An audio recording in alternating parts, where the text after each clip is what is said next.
Welcome to the Summit for Wellness podcast, where we help you climb to the peak of your health. And now, here is your host, Brian Carroll. When you or someone you know receives a cancer diagnosis, it can be a shocking moment. In most cases, everything starts to happen quickly. You get the diagnosis, and in your stunned state, the doctor starts walking you through the treatment process, timeline for everything, and what to expect. In most cases, you are scheduled to start receiving chemo or radiation, which are usually pretty harsh treatments to go through. Not often do you hear of other cancer treatments that can be very effective. What's up, everyone? I'm Brian Carroll, and I'm here to help people move more, eat well, and be adventurous. And today, Dr. Lori Bouchard will be teaching us all about different approaches to cancer treatment than just chemo and radiation. During this interview, I had written down an entire page of notes, which doesn't happen often for me. So let's jump into my conversation with Dr. Lori. Dr. Lori Bouchard is a cancer-focused naturopathic doctor in Oakville, Ontario, and she is the author of Live Longer and Stronger with Breast Cancer. Her book is written as a step-by-step guide to help women fight their cancer more effectively, and she is a successful entrepreneur and is the owner of Oakville's most innovative naturopathic healing center, which has been helping men and women reverse complicated diseases for over a decade. Thank you for coming onto the show, Dr. Lori. Hi, Brian. Thank you so much for having me. Of course, and I would love to learn a little bit more about your background and what got you into naturopathic medicine, and one of your big focuses is on cancer, so I'd love to learn how you got into that path. Okay, so for me personally, I was raised by a mother who was very naturopathic. So by that, I mean I was literally never brought into a medical doctor. I was given tons of vitamins, given lots of bean sprouts as a child, lots of just a lot of nutrition. And my mother always told me, your body is amazing and has this ability to heal itself. So I always looked at myself as almost an outcast. Like, how come my friends can go to the doctors and get medicine and be on antibiotics? Like, that's the way that my mind thought as a young child, that it was almost like a privilege to be able to be going to these doctor visits. So it was very different. Anyway, so as so growing up, I was rarely sick, like hardly ever sick myself. And so I learned more and more just seeing the people around me who were getting chronic ear infections, their appendix out, just feeling off, that I said, okay, maybe there's some truth to this. Like, no one really wants to believe what their mother tells them. But when I was in high school, it was at that point where I decided, okay, I need to search.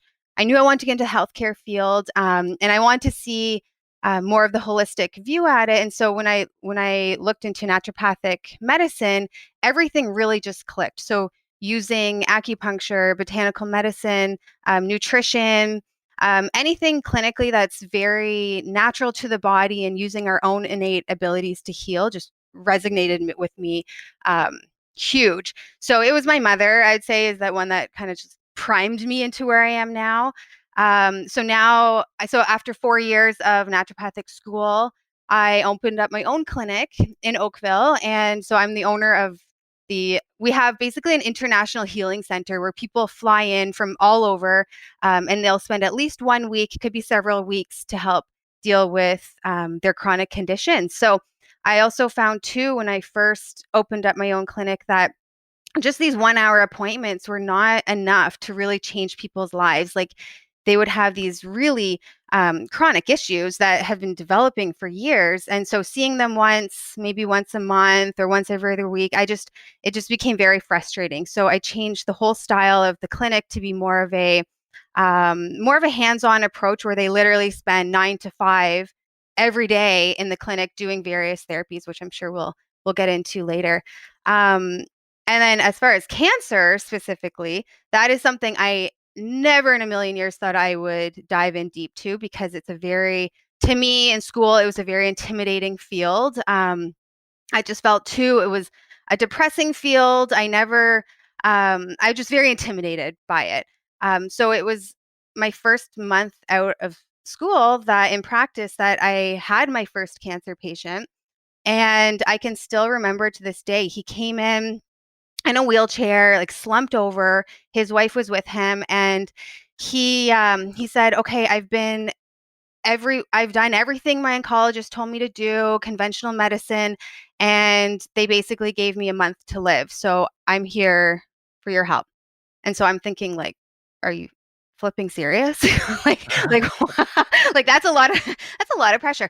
Um, and so at that point, I felt like, wow, this is pretty exciting. Like that they came to me after they've done everything. Like, why did you come to me? Like thinking I'm the one that's going to help save your life, right? And so I asked the wife, I'm like, what was it about me personally that really gravitated you to come here?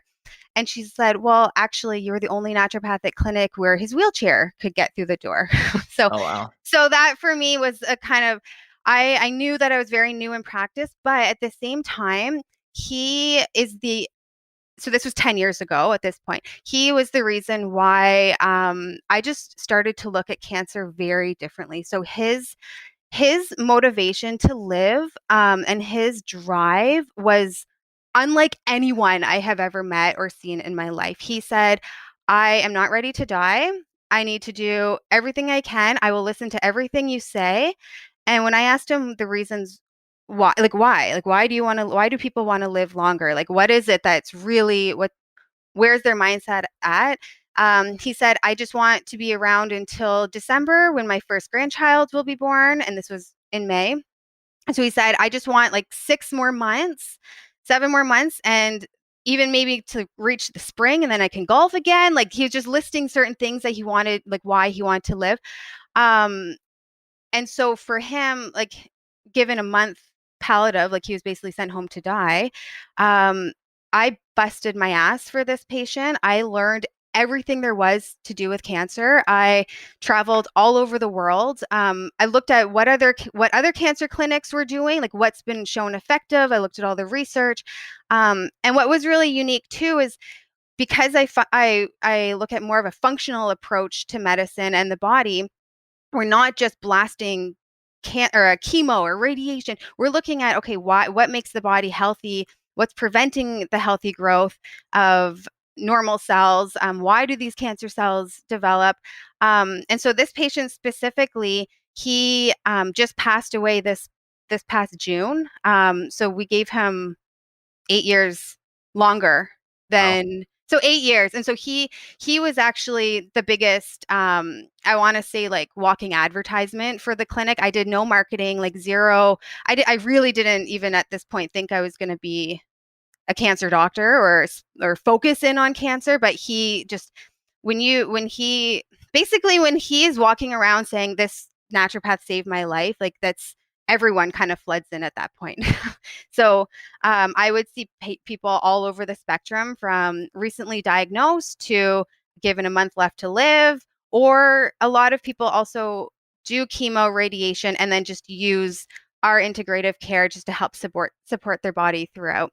So when you ask like why cancer, I would say it's specifically that one patient. He changed everything. And I love that you approached by asking him, what's your goals to live? Why Mm-hmm. do you want to continue with life? Because I'm assuming when most people go to all these big cancer clinics, they're basically just another number because they have so many people coming through the door at this point. Yes, and that is a huge, huge mindset game. So there's actually studies. If you believe that you're going to live and you are hopeful and optimistic, your chances of survival are actually increased versus someone who's very pessimistic. And I am shocked actually on how many times doctors or oncologists tell these patients, "Oh, you have a month left. Oh, just pack your affairs, like you're done." Like, and people believe it. And so that mindset is huge. So when you have a huge motivating factor of why you want to get well, I mean, the sky's the limit. And to ever believe what someone tells you, like it's almost like they're playing God. Like how do people know? How do people know how long you have left on this earth, right? It's so for him, he defied everything. So when he was literally in his charts like deceased because he was just so in critical care, they said if you do one more chemo treatment, like we will kill you. So at that point, like for his, I believe a big part of it was his mindset, and he just had so much love for his family, and he said, I will do everything. Like, he's just such a positive person, and throughout the whole decade that I knew him, he never once complained. Like, it's unbelievable. And so I see that trait in more and more people that have cancer, like the ones that are really strong and fighting and say, no, this is not, I'm not going to be defined by this diagnosis. I'm still going to do everything I can to get my body strong. Like, the power in that is phenomenal. So I love seeing patients like that, where they actually are invested and they want to do everything they can to be strong. So when the people that come in that are, oh yeah, my brother told me to come in here and just to see what you have to offer, or they don't really believe themselves that they're gonna make it, I feel like my job, like, I can't offer as much. It's just that defeated attitude that they have to break that barrier, because there's not much you can do, right? If you feel genuinely your heart you're going to be gone, like, you probably will be. And you gave him 8 years with his grandkid, which is awesome.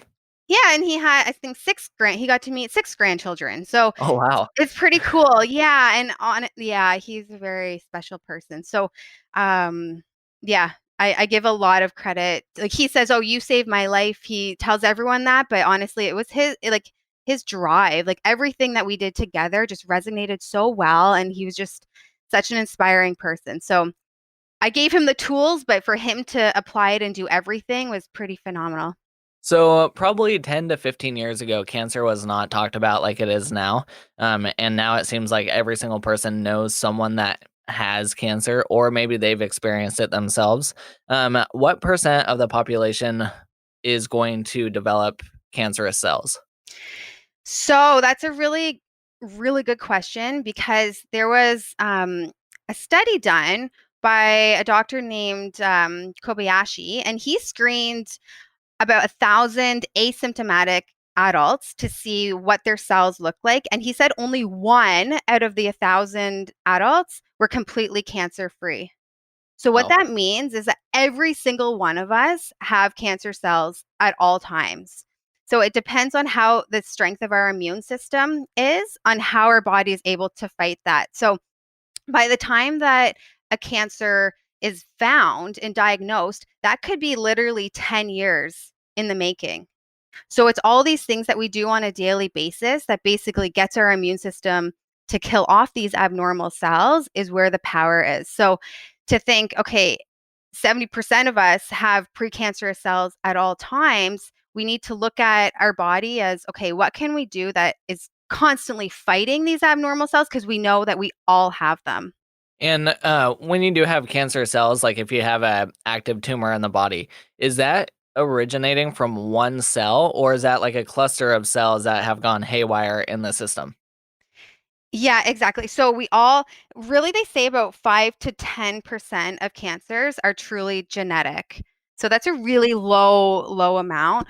Um, when it comes to proliferation, it takes about 30 doublings to actually produce a gram, or a billion cells, basically. So for them to even detect something. So it's all of these daily insults that we have on the body that turns these, what are called oncogenes, on. So if we all have the capability of healthy cells turning into abnormal cells, just know that we all have that in us. So we have genes called tumor suppressor genes, these oncogenes. Anything that's switching the cell expression is something that we have a lot of power over. And then you had mentioned when cancer is found in someone, then it could be already 8 to 10 years old. So for full-fledged cancer, let's say stage 4 cancer, what is the growth duration for cancer at that level? And then what also influences the growth of cancer cells? Okay, so there's so many theories on why cancer grows in the body. The one that I um, talk about a lot in my own practice is more of the metabolic approach. So if you think of what affects the mitochondria in the cell, so that's kind of like the energy centers of the cell. You look at environmental factors, so smoking, alcohol, anything that's creating more free radical damage. So um, pesticides, pollutants, radiation. So even people who say, "Oh, I've been eating healthy my entire life, like this makes no sense. Why do I have cancer now?" We can actually look at what is their exposure to radiation, and we know Wi-Fi is a huge thing now. None of us can be immune from anything that's causing this abnormal cell growth. So people who fly a lot, like they're going to be exposed to more. I actually see a lot of pilots in my practice. So people who are just up in the air, that we know that being up in the air, you're exposed to higher radiation levels. All of those mutations actually turn tumor suppressor genes off, and so then it's making those cells proliferate faster. So UV light is another one. Any kind of virus too. So there's a lot of cancers that are linked to specific bacteria. So if you think of H. pylori in the stomach, you have more chances of getting gastric cancer, HPV and cervical cancer. So viruses and bacteria, anything that's affecting our immune system, your chances of it developing into abnormal cells and into a cancer is significantly higher. Super interesting. So there's a lot of different factors that go into it. So when people are sitting there trying to figure out like the Yes. one reason Yes. why someone gets cancer, it's there's too many options. There's so many. I mean, I just did a talk recently in front of a really big group of women who all have cancer, and I could see like they wanted me to talk about nutrition and what nutritionally we can do.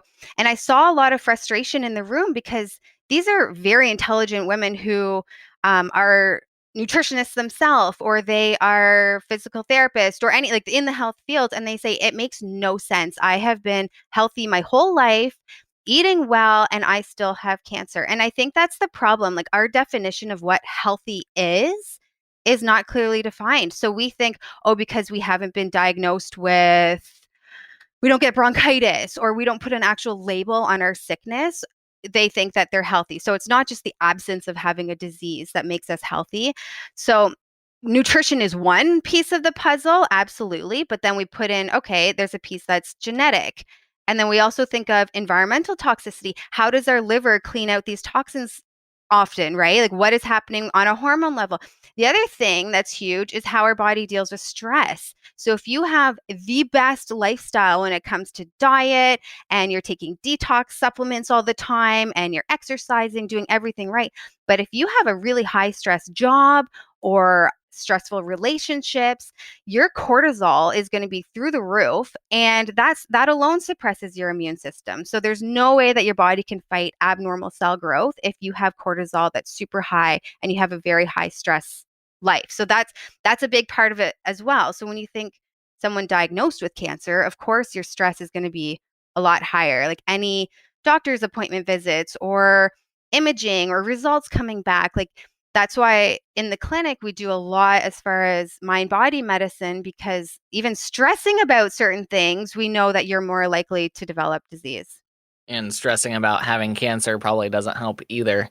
And trying to figure out, when the doctor tells you you have 1 month to live, trying to figure out how to get everything in order for your family and friends and everything else, that probably doesn't help with the stress part either. Absolutely.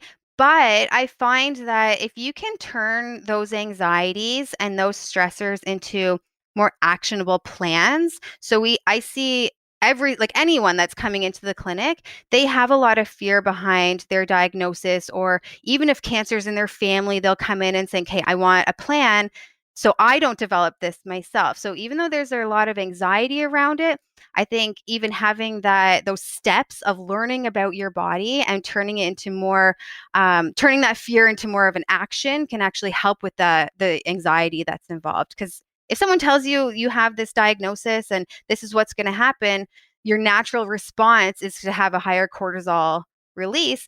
But if you know that your body reacts like that, and you know that it's more anticipating fear and anxiety, then implying the strategies that help your body metabolize cortisol better and to help with stress is going to do it. I think that surpasses everything, because you're right. If you're stressed all the time about it, like we need to have resolutions on how we can actually protect our system, so then we're not causing even more stress on the body. So, since we're talking about cortisol, there was a theory a few years ago where they were thinking that cancer cells potentially had insulin receptors on the cells as well. So, when there's excess blood sugar in the body or just sugar in general, then that could go directly into the cancer cells and help with growth of that. Have you seen anything along those lines? Is that still a theory that's out there, or what do you think? Yes, absolutely. And so it's interesting because from a glucose and a blood sugar metabolism perspective, there's certain drugs that are used off label now for cancer care. So for example, there's a diabetic drug called metformin that they're applying for breast cancer patients because when you regulate how glucose is being absorbed into the system, that's actually going to affect how cells proliferate as well. So we all know that. Or we just know in the science of cancer, cancer cells have 4 to 5 times more insulin receptors. So they just love sugar, right? And because the mitochondria in the cells are not as effective, they're horrible energy producers. So you actually make 20 times less energy from cancer cells because they go through a fermentation process and just do not produce as much ATP versus our healthy cells. So it's interesting when it comes to even sugars, when patients have PET scans and they drink this glucose, this sugar drink, and then they go through imaging, all of their cancer cells just fire up. And that's because we have, like I said, 5 times more of these insulin receptors on those cells. So they're saying, hey, give me the sugar. Like, this is exactly how, this is my fuel. I need this fuel to replicate and to live. So there's a huge correlation between how your body is metabolizing sugar and using sugars and how cancer cells grow. Wow. Yeah, that's super interesting. And I don't know if there's reasoning behind this when people are going through different cancer treatments like radiation and chemo, but it seems like a lot of times when you go in for those treatments, they're supplying foods and drinks that are very high in sugar. So, what's Oh, your thoughts on that? it's disgusting. It's absolutely disgusting. I was actually with a patient a few months ago in ICU just to support however I can. And I was mortified of the stuff that he was getting through the feeding tube. The first ingredient on this food, quote, food, was glucose corn syrup.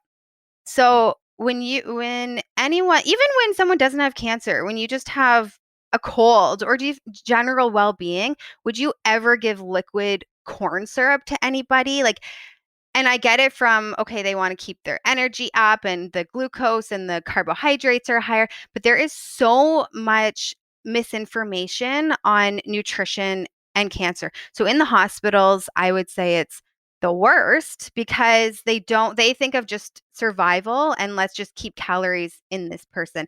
They don't look at, okay, what actual nutrition does the body need to stay healthy and to build a healthy immune system? There's no look at that. There was 10, I met 10 of the oncologists in the nearby hospital here. Only one of them who is in charge of ICU. He's a specialist in cancer, and he only one out of the 10 was saying there is a huge issue with this problem. He said there needs to be a nutrition wing in this hospital dedicated to what patients are supposed to eat because it's actually mortifying. I've even heard some patients tell them, yeah, just eat Doritos, just have sugar. Like, doesn't matter what you're eating at this point. Just eat whatever you want. Like it. So for the health model to actually say that, like it's very disturbing. Like it just makes my blood boil because we know there's so much that you can do, um, especially from a sugar glucose standpoint. Yeah, I remember when my grandpa was going through cancer treatment and he was losing a lot of weight, so they told him, go home and eat as much ice cream as you possibly can. Like, and we exactly. We know that that's for anyone that just doesn't make any sense.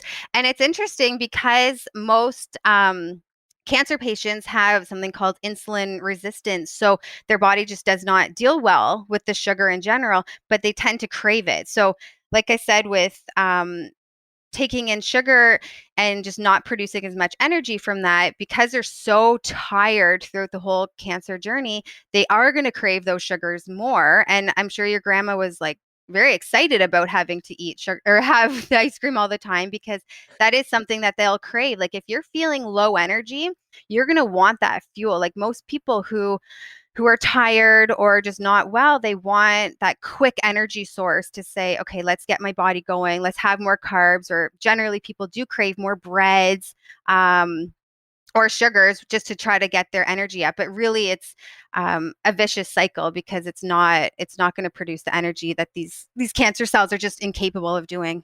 And so let's talk about some of the treatments. So you have the harsh approaches, which is the radiation and chemo. Mhm. And I'm curious, is there a time and place where that is necessary and you would use it? Or what's your thoughts around those harsher treatment approaches? You know what? And that's a really tricky question, because there are some chemos that are actually very effective for certain cancers. So if you asked me this 10 years ago, I would say absolutely not. There's no way I would subject anyone to chemo radiation, just because of how damaging it is to your system. It doesn't affect stem cells, so you're not getting to the root cause of the cancer.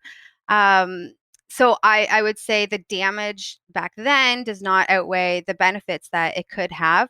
Um, in the past 10 years, I have seen where I do more of an integrative approach, because for certain cancers it is quite successful. You do see the tumor shrink. But the problem is, if you do those therapies and only do those therapies, the oxidative stress that you put on the body and just how it's affecting your immune system, affecting your lymphatic, your spleen, your kidneys, literally every organ in your body is damaged after chemo. Um, if you don't work on picking up the pieces afterwards, your cancer will come back. And I see that time after time, where someone would say, "Oh yeah, I did chemo 3 years ago. I was cured. I was told that my cancer's gone." They didn't change anything in their life. They kept with the same diet they had before, the same stressors, and then they come into my office and they say, "Now, okay, the cancer's everywhere. What do I do?" So when someone does chemo and radiation, I'd say that is the time to really evaluate your life and say, okay, why did my cancer grow in the first place? What was going on? What do I need to change so then I have a stronger system and there's no way that this cancer can come back? So I don't tell people not to do chemo or radiation. There's some cases where I say, okay, whether your kidneys are failing and you would not be a good candidate, and I'm sure like they just know that, or the oncologist would tell them that as well, or because of their age. Like there's many reasons why maybe they wouldn't do chemo and radiation, but for the most part, if they do it, we just know that it's such a toxic treatment that there's months, if not years, of detoxing the body and getting rid of these chemicals. So then you don't have that burden, and that you're less likely for the cancer to come back. So, what are some less invasive treatment options then that you could use, whether it could be along with radiation and chemo or separate from that? Okay, so if we understand that chemo and radiation, they're both what are called pro-oxidative therapies. So there's several therapies that we can do that work very well in conjunction with these pro-oxidative therapies. So high dose vitamin C is one of them. And it does get a lot of critiques, I'd say, from the medical field, because they look at vitamin C as an antioxidant, and they say, for sure, any treatments that are antioxidants throughout chemo and radiation, you have to avoid. However, when you're taking vitamin C orally, you can get up to maybe 5,000 milligrams before you get diarrhea, or your gut just does not absorb more than that amount in a day. Um, and so that would be antioxidant doses, which you absolutely avoid during that time. However, in the clinic, we do up to 75,000 milligrams. And we would do that through an IV at a specific drip rate where it actually is a pro-oxidant. So it's very, very synergistic with all mainstream conventional cancer therapies.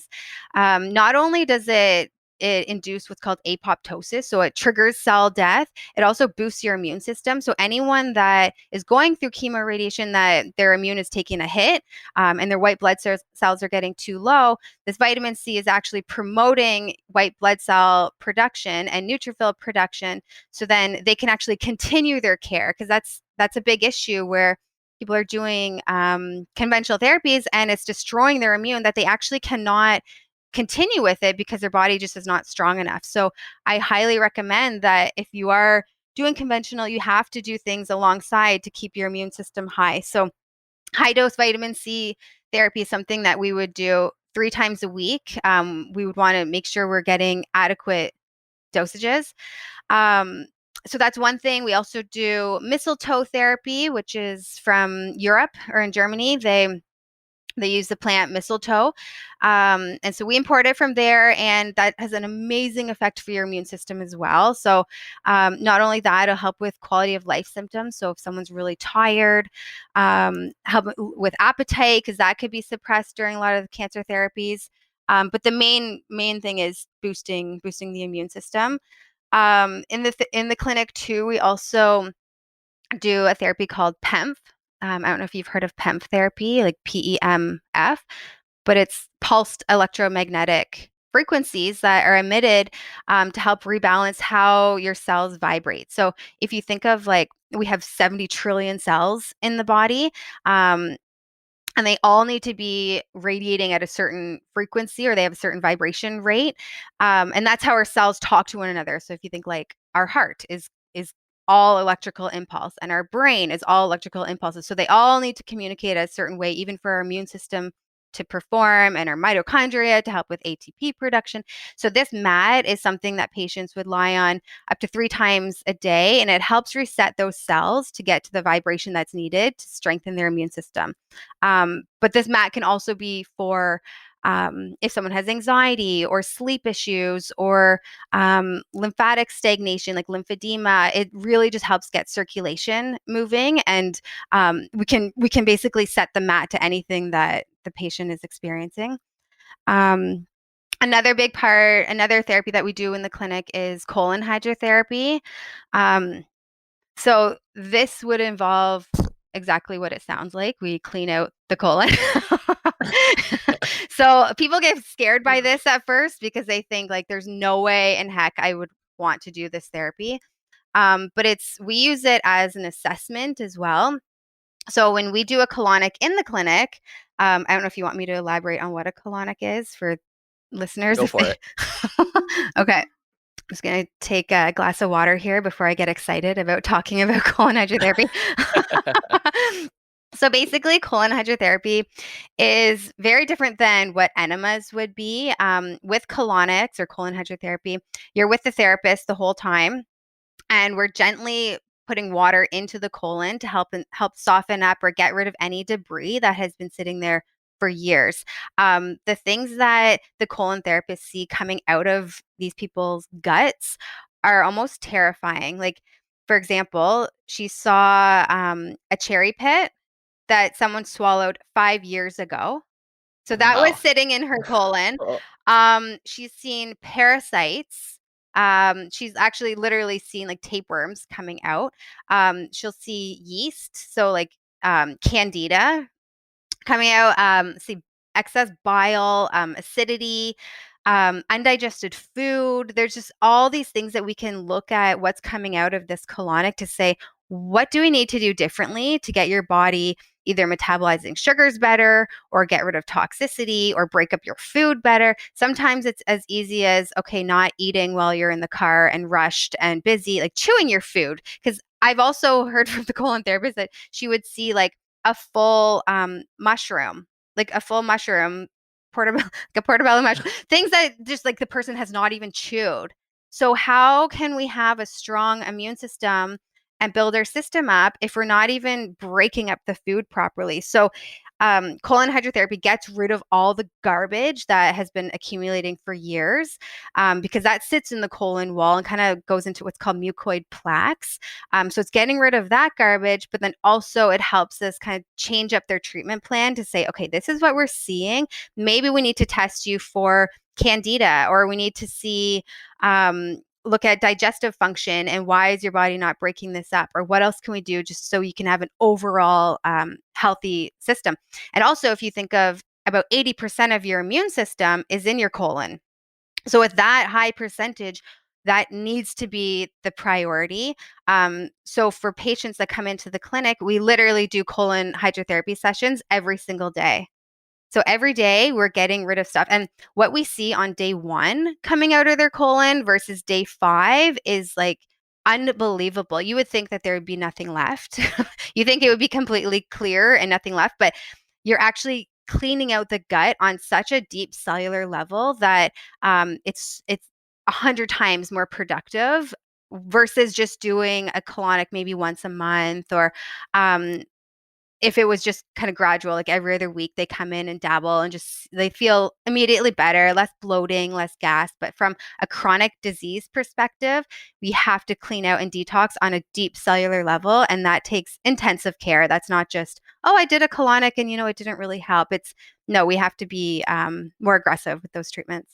I can't even imagine having that conversation with someone and asking them, have you had like swallowed a cherry pit in the last 5 years? and and they know the time that's the funny thing. They know, they're like, oh, it was my daughter's birthday party 5 years ago. I don't even eat cherries, and I had one that day. And like they know the exact time that they it was sitting in their system. And so it's terrifying to think. And these are people who say, oh yeah, I have no issues with my gut. I have a bowel movement every day. Like I'm fine. Things are moving. But because we have so many what are called diverticuli in the gut and pockets in the colon, it is and even just like the anatomy alone of the colon, how there's the ascending, so we're going against gravity, going against the transcending colon. It's very likely that things are able to get kind of trapped there that you wouldn't even know. So if you're going to the bathroom every single day, at least once a day, do not assume that you have a healthy gut, because most of us do not. And the one thing I hear all the time is, oh, if I have a colonic, does that mean that I'm getting rid of all of the healthy gut bacteria? Does that mean I'm washing away all the good stuff that should be part of my microbiome? And I can guarantee you, anyone that has cancer does not have a healthy gut biome. Like it just, there's no way. Like those sentences can't even go well together. So if we're cleaning out the toxicity and getting rid of the bad, we do have a protocol where we're supporting healthy gut microbiome as well, because you don't want to just keep eliminating. We want to replace and get the good stuff in.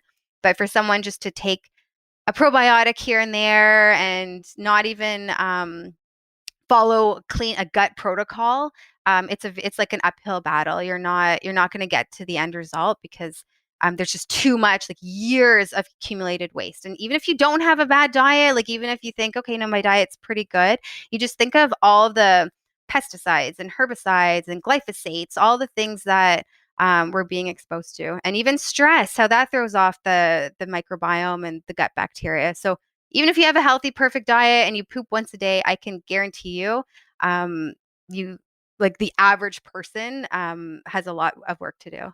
So speaking of having like a poor microbiome, have you done anything with FMTs or fecal matter transplants? I know there's a lot of like, you could change people's genetic sequencing and whatnot with that, but have you looked into that at all? Yeah, so if you can imagine getting someone to do a colonic and the the fear behind that, and then suggesting to have a fecal transplant, they think I'm like from the moon. But there's many patients where where they have chronic infections their whole life. They've even from a young age had C. diff, or just things like their immune system is just not working well. I would suggest that to talk to their doctor and say maybe they would be a good candidate for fecal transplants. And they are like, the thought of that to the people that I see is just like there's no way.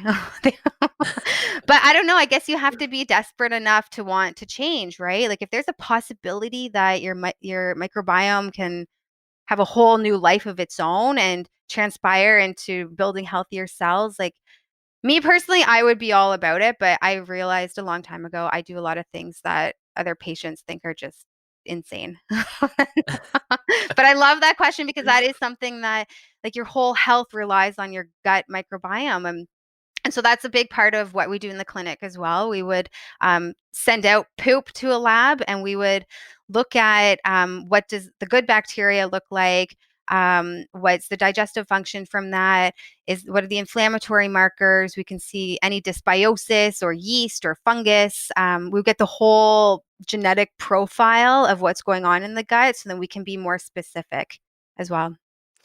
And then as we start wrapping up here, what are some signs that could indicate that you possibly have a bigger issue coming on that could potentially be cancer?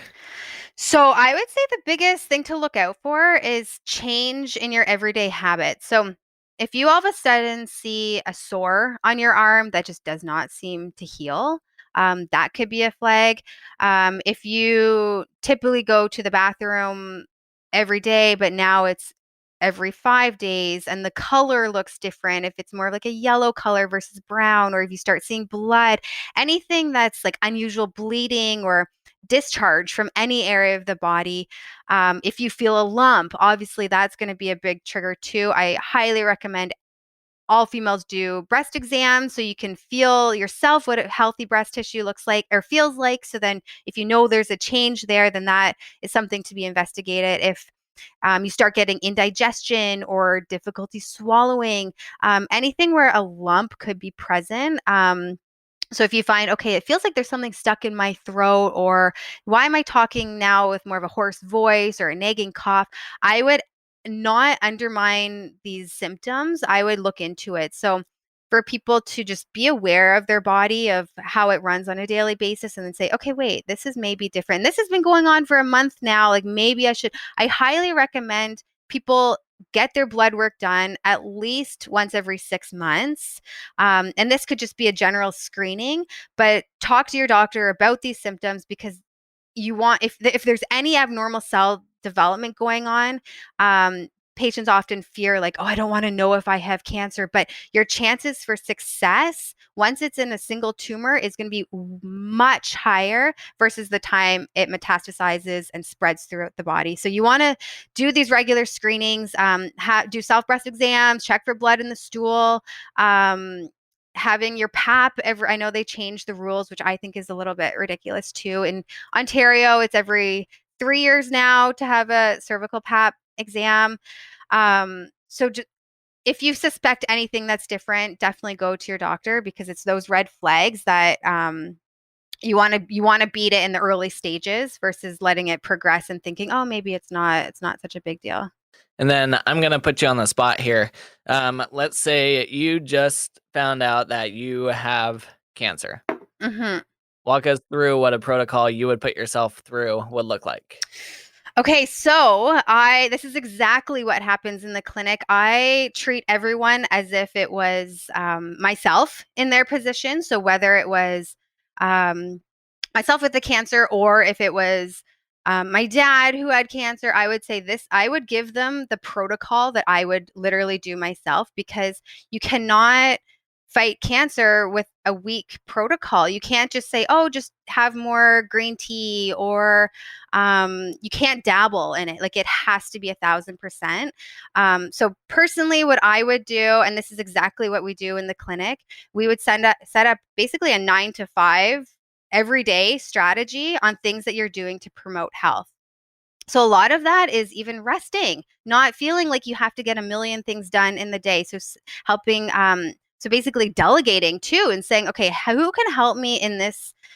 Like there's something going on in my life that something's gone wrong. So I need to dedicate everything to my health. So what I would do personally is I would start my morning with a coffee enema. And I actually do those now all the time as well, because that's the best thing to help boost glutathione in the body, liver detoxing, hormone regulation. So I'd start my day with a coffee enema. I would have green, like alkalizing juices. I would have tons of like phytochemicals in my vegetables. I would do high dose vitamin C therapy. I would literally hook myself up, try to do it all day long if I could. But realistically, I'd probably just do once a day. I'd be adding these mistletoe injections. I'd be lying on the PEMF mat at least 3 times a day. And also, it's important to get things for lymphatic system. So as much as I wouldn't say intense exercise all the time if I'm already a stressed or high strung person, I would say just get your body moving, walking more. We have lymphatic, what are called vibe plates in the clinics. We get patients to do that at least 3 times in the day. There's a lot of research for chiropractic and spine health. So helping with your nervous system, I would get adjusted literally probably 6 times in the day just to keep my the nerves to my immune system strong and to my gut strong. What am I missing here? I would probably add another enema at night, and maybe instead of coffee, I would put in probiotics just to feed the colonocytes and immune system or immune cells in my gut. Um, what else would I do? I think that's what my day would look like. I would literally dedicate my cancer treatment plan as if it was a job. I would make it my job because I know you have to do that. Like if you don't, you know that the cancer will try to outsmart you. So for a probiotic enema, what are you doing to make that? And are you using like spore-based probiotics? What does that look like? Yeah, so with a general enema, I would always recommend doing coffee just because of the benefits of the caffeic acid in there. But I would literally just, if I was doing a probiotic one, I would have maybe like 300 milliliters of sterile water or clean filtered water. I would open up a multi-strain. I would use spore biotics actually, but I could even do a multi-strain probiotic as well. Open up the capsule and I would mix it in the water, and then I would hold that into my gut I would aim for about 15 minutes. And that is the only way you know that it's getting to the gut, because a lot of these other probiotics, I mean, spore biotics are different because they would be heat resistant from the stomach acid. But a lot of them, if they're not enteric coated, you wonder, is it actually getting to the site that it needs to be? So when you're doing an enema, you're actually guaranteeing that it's getting there. And then coffee enemas, are you focused on the quality of the coffee? Like, are you looking for mycotoxin-free, Of that type of course. coffee? Oh my gosh. And that's kind of a joke here because people think, oh, can I just have my Starbucks coffee? Should I bring that in my espresso shot? But you're right. It has to be organic, not roasted. There's a company that we order from where literally they just have coffee beans that are specific for colon hydrotherapy. So we only do that because it is higher in the caffeic acid. On the label, it says do not drink because the caffeine load is so high. So of course I wanted to test that theory out and see what actually would happen to my body, because maybe I could go for a good run after that or see. I felt like I was going to have a heart attack. So anyone that does these who thinks they want more caffeine in their life, this is not what you want to do because it actually is very stressful. And that's why we recommend, if you are to drink or have coffee, you do it in the enema form because it's not stressing out your adrenals and your heart, and it's not overwhelming to the system. It's just going to open the common bile duct and get liver and gallbladder moving. So, yeah, good question. Perfect. And then do you have any final thoughts that you want to share when it comes to just cancer care and everything around that? Well, I know that with your podcast, a lot of your listeners are very active and exercise based. So I think that is phenomenal. Adding exercise into your daily routine is one of the best things you can do. Not only does it help with managing cortisol and stress, but it helps with increasing GLUT4 receptors, decreases insulin resistance, supports dopamine production. So finding some way to get your body moving every single day would be a huge cancer prevention plan. Perfect. Mhm. Well, people can find you at insidehealthclinic.com. Where else can people find you? So we actually do an application only for cancer patients specifically. And you can apply at livelongerandStronger.ca. But for general health and all other like cancer even prevention protocols, go to insidehealthclinic.com and you can find the contact information there. Perfect. Thank you so much for coming on. I think we got a ton of really good info. So for people that may have cancer, know someone that has cancer, this episode is going to be extremely helpful. And then Do you do any type of telemedicine, or do you prefer people coming directly out towards or to your clinic? Yeah, we do both because a lot of times people would fly in from further away or drive in from further away. So we would do the initial, they would come into the clinic so I can do a full assessment and do an appropriate plan. But for people who live further, we do telemedicine consults as follow-ups and readjusting as their blood work is changing and as their imaging is changing. So the initial one, I'd say you have to come in because I want to make sure we're doing all the assessments properly. But from there on, you can be set up over the phone. Perfect. Well, thank you, Dr. Lori, for all the work you're doing. You're doing some awesome stuff up there. Amazing. Well, thanks for having me. I know this episode is packed full of information and ideas for cancer treatment. And if you or someone you know has been diagnosed with cancer, I hope you look into more options that are available. You can contact Dr. Lori if you want to work through some different treatment options and find what is best for you. Next week, I have Dr. Kim Bretz on to talk about how different diets can impact our gut health. So let's go learn more about Dr. Kim. I am here with Dr. Kim Bretz. Hey, Dr. Kim, what is one unique thing about you that most people don't know? So I was trying to think of something that was exciting or adventurous or that would be impressive to people, and it turns out I don't really have that.